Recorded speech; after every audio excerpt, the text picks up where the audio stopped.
Hello, greetings, my friends. This is Gilles. I thought I'd come and wish you a wonderful, wonderful new year. And thank you very much. Thank you so much for your kind wishes. I wish you a year of peace, of renewal, of creativity, of prosperity, of abundance and joy. For it is, and I want to thank you for all your kind messages. If you want a private session, do not hesitate to send me an email. And thank you also for your subscription, your likes, your sharing, and your comments. So I want to discuss some transcendental processes, and for which is really what's going on. We're tuning into a new frequency, a new dimension. But what is important to understand is that our beliefs make things real. Whatever we believe, we make it real. To believe in our physical body is what holds us back in this separated reality that we've co-created together.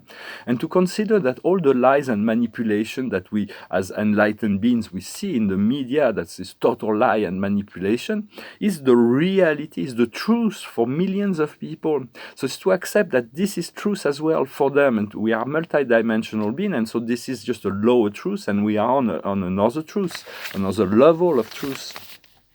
For the ego will always need to prove, the ego will always need to defend its point of view, the ego will always need to be right. And so the ego will always tell us that we are right, and the alter ego will always tell us that we are wrong. So it is this battle of the ego and alter ego. We have to move beyond that into the soul perspective to know that we are neither perfect or imperfect. We just are, and accept ourselves the way we are, so we can allow the love to flow through. So for all that is true on some level is not true on some other level. But we want to stay above the clouds, above the lower frequency from the mid-fourth dimension on.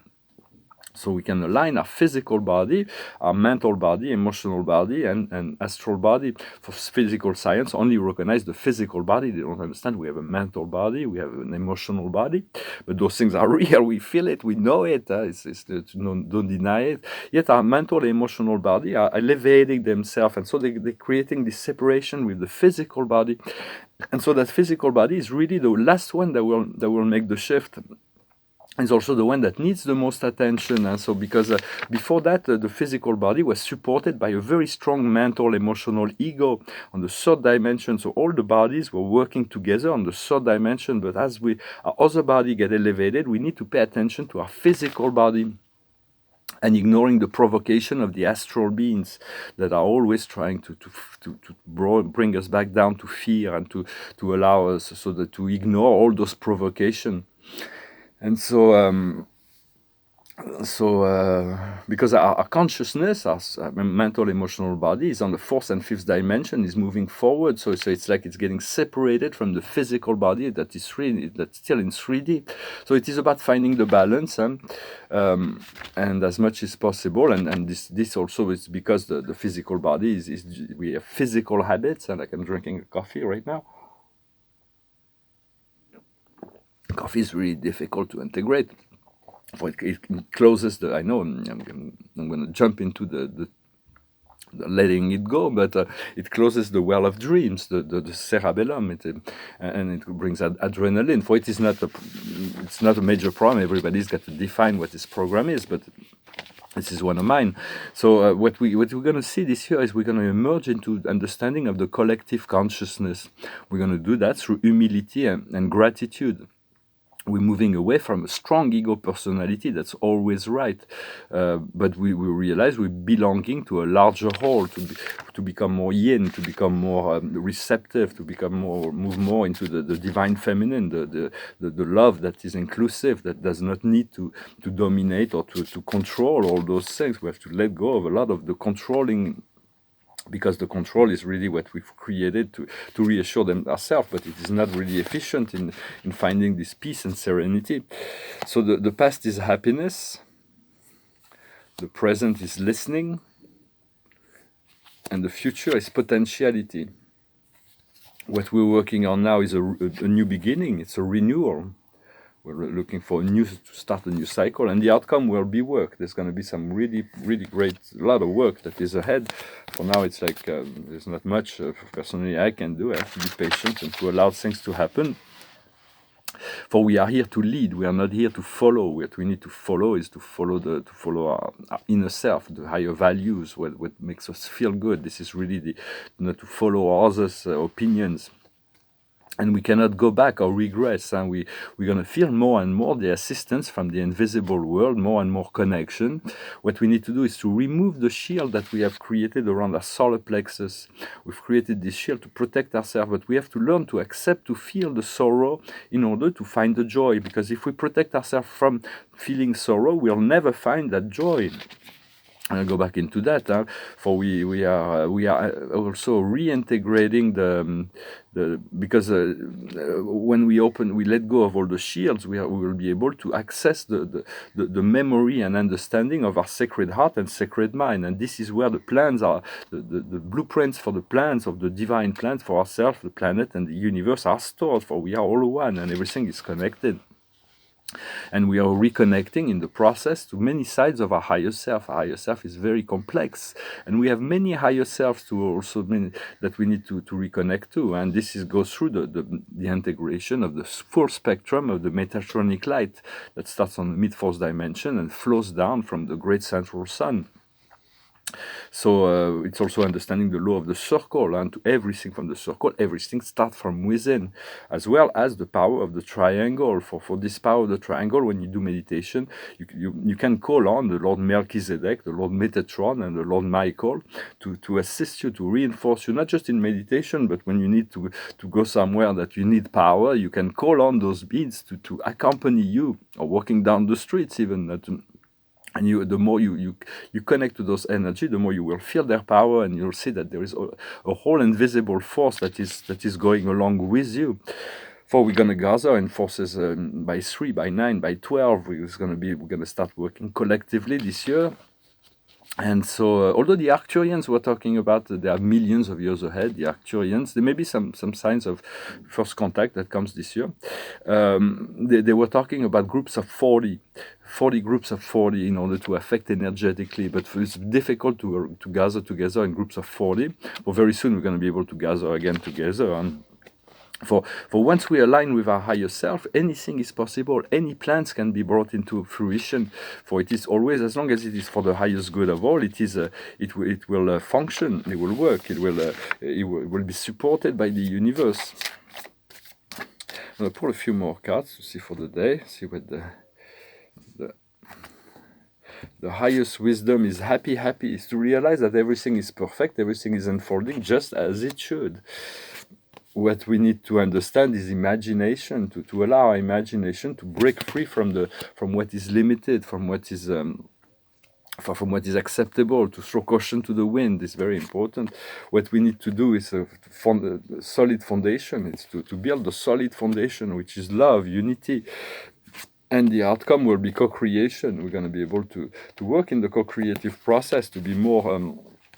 to realize that there are invisible forces that can really assist us in all that we do. And so it is very much about letting caution to the wind, letting limitation, letting go of what we believe is realist, to be able to go beyond the limitation of the physical in order that our faith is strong, our knowledge is strong, and we make it real by our beliefs. It's the ability to sit with pain and sorrow can we sit with pain and sorrow without being disturbed? Can we sit with joy without being disturbed? For also, we're going to start to develop more telepathy, but for that we need to let go of language. For language and words have been used over and over again in endless discussion, in manipulation, in all kinds of ways. So it's moving to an energy communication. So we're learning to slow down our mind and utilize less words, maybe not to use many words, to say what we need to say. There was a philosopher or psychologist named Jacques Lacan that explained the words are trapping us. They're like a train. They're like they're locking us into a very limited state. And this is what the words that we use is really what prevents us from understanding each other from the telepathic standpoint, the energetic standpoint. The language are not the barriers. There is no barriers. When we send a telepathic thought to someone, even if we don't speak the same language, they will get it. They will get exactly what but we'll become more comfortable with that. This year we're going to be trained, we're going to be initiated on some level.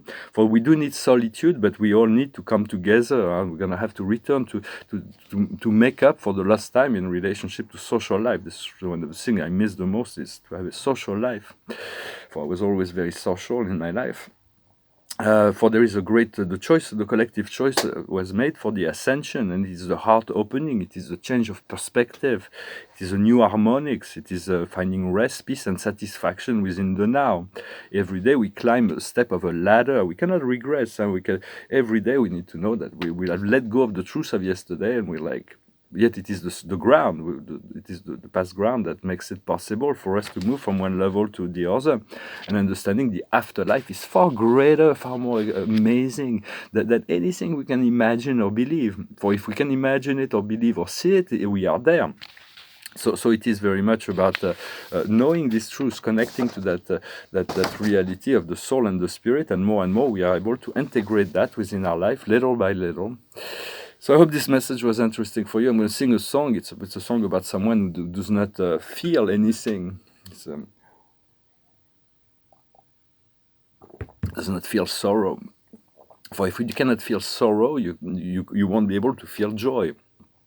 And so it is maybe so it is not avoiding feeling negative thoughts. Negative. We want to clean up our thoughts, so our thoughts may not run our life, our ego program. So discipline within our mind, but sometimes the feeling comes up, and so we need to feel it in order to pass through that, and then find the liberated feeling emotion that brings us to this joy. So this is called Heart of Stone. It goes like this.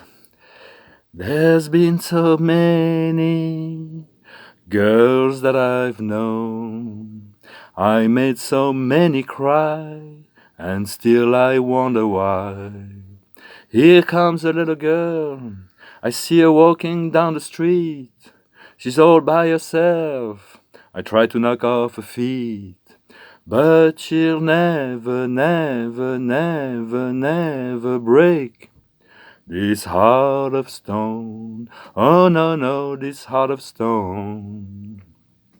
What's different about her? I don't really know. No matter how I try, I just can't make her cry. 'Cause she'll never, never, never, never break. Never break this heart of stone. Oh no, no, this heart of stone. Don't keep on looking that same old way. If you try acting sad, you'll only make me glad. Better listen, little girl, go on walking down the street, and got no love, and kind that meet. 'Cause you'll never, never, never, never break this heart of stone. Oh no, no, you'll never break this heart of stone. No, no, no, this heart of stone. You'll never break this heart of stone. Oh no, no, you better go home. 'Cause you'll never, never, never break this heart of stone. Oh no, no, this heart of stone. Song of the Rolling Stones. You'll never break this heart of stone. For it is important to go to tune into this feeling side of life, no matter how dangerous it may feel, and to drop the shield around our solar plexus, or even any chakras that we have created shield. Because the shield prevents us, we have to drop the shield in order to move into the surrounder, and that's where we find the peace, that's where we find the safety. For it may sound paradoxal to find safety when we feel unprotected, but there is this higher force. So it is something we learn, we have to go one step at a time in this process. And the card of the day is the 8 of Gabriel. Abundant activity. The results are quick to show up. Communicating is essential. So continue to communication, and we're moving forward to this new year. We really want to be very, very different, and to know there will be a storm coming, a mediatic storm that is about to. All kinds of truths are going to be coming to the picture, and so it's going to be very agitated, a lot more than this COVID thing. So So just be prepared, be centered, be at peace, know that it is part of the plan, and you're just very essential to the plan. Your peace and well-being and joy and sense of self will be very, very essential in those coming time. I thank you very much. I wish you a wonderful day, and I'll talk to you later. Namaste.